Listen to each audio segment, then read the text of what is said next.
237 പേരുണ്ട് ലോക്സഭയിൽ പ്രതിപക്ഷത്ത്. ഇപ്പോൾ രാജ്യസഭയിൽ BJDയുടെ 9 അംഗങ്ങൾ കൂടി പ്രതിപക്ഷ ബ്ലോക്കിലേക്ക് സമ്പൂർണ്ണമായി വരികയാണ്. അവർ ആ തീരുമാനം എടുത്തു കഴിഞ്ഞു. അപ്പോൾ നമ്മൾ ഇനി കഴിഞ്ഞ 10 വർഷത്തിൽ നിന്ന് വിഭിന്നമായ ഒരു പ്രതിപക്ഷത്തെ കാണാൻ പോവുകയാണോ? കൂടുതൽ കോർഡിനേറ്റഡായി സർക്കാരിനെ അക്കൗണ്ടബിൾ ആക്കുന്ന വളരെ ശക്തമായ പ്രതിപക്ഷ പ്രവർത്തനം ഉണ്ടാകുമോ ഇരു സഭകളിലും? തീർച്ചയായിട്ടും ഉണ്ടാകും. ശ്രീ നാരായണൻ നമ്പൂതിരി പറഞ്ഞ ഒന്ന് രണ്ട് കാര്യങ്ങൾ എന്നോട് ചോദിച്ചു. ഇനിയിപ്പോൾ 57-ലെ ഗവൺമെൻറ്റിനെ പിരിച്ചുവിട്ടത് മറക്കുമോ, സേലം വെടിവെപ്പ് മറക്കുമോ, ഒരുപാട് കാര്യങ്ങൾ അദ്ദേഹം ചോദിച്ചു. അങ്ങനെ ഞങ്ങളും ഒന്നും മറക്കില്ല, കാലവും ഒന്നും മറക്കില്ല. നല്ല ചരിത്രബോധം ഞങ്ങൾക്ക് എല്ലാവർക്കുമുണ്ട്. കോൺഗ്രസ് ചെയ്ത അത്തരം ഭരണഘടനാ വിരുദ്ധമായ അല്ലെങ്കിൽ ഭരണഘടനയുടെ അടിസ്ഥാന മൂല്യങ്ങൾക്കെതിരായുള്ള എല്ലാ കാര്യങ്ങൾക്കുമെതിരെയും ശക്തമായ അന്നും ഇപ്പോഴും ഇനി നാളെയും ഞങ്ങളുടെ പോരാട്ടം തുടരും. പക്ഷേ നിങ്ങളും കോൺഗ്രസ് തമ്മിലുള്ള പ്രശ്നം എന്താണ്, വ്യത്യാസം എന്താണ്, അല്ലെങ്കിൽ ഞങ്ങൾ നിങ്ങളെ കൂടുതൽ ഷാർപ്പായി എതിർക്കുന്ന കാരണം എന്താണ്? ഇന്ത്യൻ ഭരണഘടനയുടെ ബേസിക് പ്രിൻസിപ്പിൾ തന്നെ അതൊരു സെക്കുലർ ഫാബ്രിക്കാണ്. ഇന്ത്യയുടെ ബേസിക് പ്രിൻസിപ്പിൾ ഡെമോക്രാറ്റിക് കോൺസ്റ്റിറ്റ്യൂഷനാണ്. ഭരണഘടനയുടെ അടിസ്ഥാന പ്രിൻസിപ്പിൾസായ ജനാധിപത്യ മൂല്യങ്ങളെ, മതനിരപേക്ഷതയെ പൂർണ്ണമായി നിങ്ങൾ തകർക്കുകയാണ്. പ്ലൂറലിസമാണ്, ബഹുസ്വരതയാണ് ഇന്ത്യൻ ഭരണഘടന മുന്നോട്ട് വയ്ക്കുന്ന അതിൻ്റെ ആത്മാവ്. ആ ബഹുസ്വരതയ്ക്കെതിരാണ് നിങ്ങൾ പറയുന്നത് ഒരു രാജ്യം, ഒരു രാഷ്ട്രം, ഒരു ഭാഷ, ഒരു സംസ്കാരം. അതല്ല ഇന്ത്യൻ ഭരണഘടന മുന്നോട്ട് വയ്ക്കുന്നത്. ഇന്ത്യൻ ഭരണഘടനയെക്കുറിച്ച് അല്പമൊന്ന് വാചാലമാകാൻ ശ്രമിച്ച ശ്രീ നാരായണൻ നമ്പൂതിരിയോട് തിരിച്ച് ഞാനൊരു ചോദ്യം ചോദിക്കുന്നു.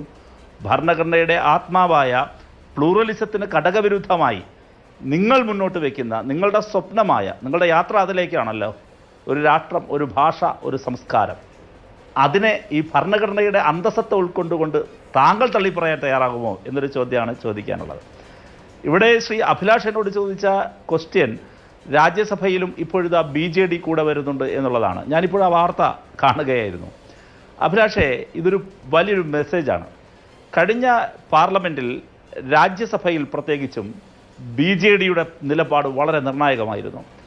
YSRCPയുടെ നിലപാട് വളരെ നിർണായകമായിരുന്നു. അവർ നിവർത്തികേടുകൊണ്ട് BJPക്ക് പിന്തുണ കൊടുത്ത് എന്നാൽ NDAയുടെ ഭാഗമല്ലാതെ നിന്ന രണ്ട് കക്ഷികളാണ്. നിവർത്തികേടുകൊണ്ട് എന്ന് വേണമെങ്കിൽ പറയാം. കാരണം ED, CBI, മറ്റൊരുപാട് കാര്യങ്ങൾ.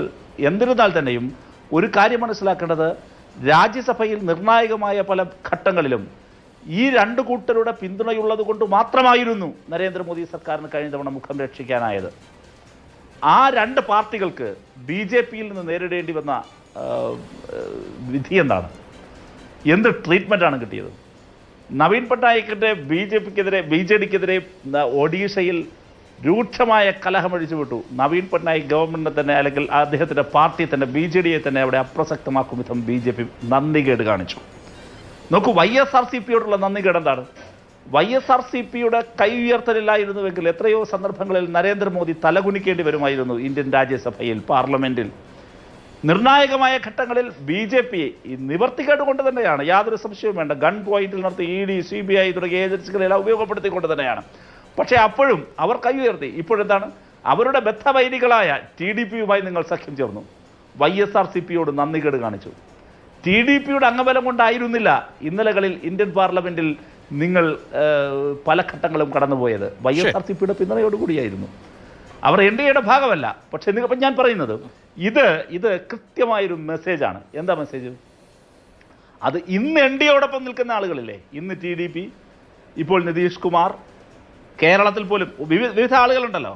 NDAയിൽ ഇന്ത്യയുടെ പല സംസ്ഥാനങ്ങളിലും രാജ്യത്താകെയും NDAയ്ക്കൊപ്പം നിൽക്കുന്ന എല്ലാ കക്ഷികൾക്കുമുള്ള ഏറ്റവും വലിയ പാഠമാണ്, നിങ്ങൾക്ക് വരാനിരിക്കുന്ന നന്ദികേടിൻ്റെ ഓർമ്മപ്പെടുത്തലാണ് BJDയും YSRCPയും. അതിൽ BJD ഇപ്പോൾ ഒരു നിലപാട് സ്വീകരിക്കാൻ പോകുന്നു എന്നാണ് ഇപ്പോൾ ദേശീയ മാധ്യമങ്ങളിൽ അല്പം മിനിറ്റുകൾക്ക് മുമ്പ് വരുന്ന പ്രധാനപ്പെട്ട വാർത്ത. അങ്ങനെ കൂടി വരുമ്പോൾ യഥാർത്ഥ രാജ്യസഭയ്ക്കകത്ത് കൂടുതൽ ശക്തമായി ഒപ്പോസിഷൻ ബ്ലോക്കിന് മാറാൻ കഴിയും എന്നുള്ളതാണ് വളരെ പ്രധാനപ്പെട്ട കാര്യം. കൂടുതൽ ശക്തമായി പാർലമെന്റിനകത്ത് ഞങ്ങൾക്ക് ഭരണഘടനാ മൂല്യങ്ങൾ ഉയർത്തിപ്പിടിച്ചുള്ള പോരാട്ടങ്ങൾക്ക് നേതൃത്വം കൊടുക്കാൻ കഴിയും എന്ന് തന്നെയാണ് പ്രതീക്ഷിക്കുന്നത്.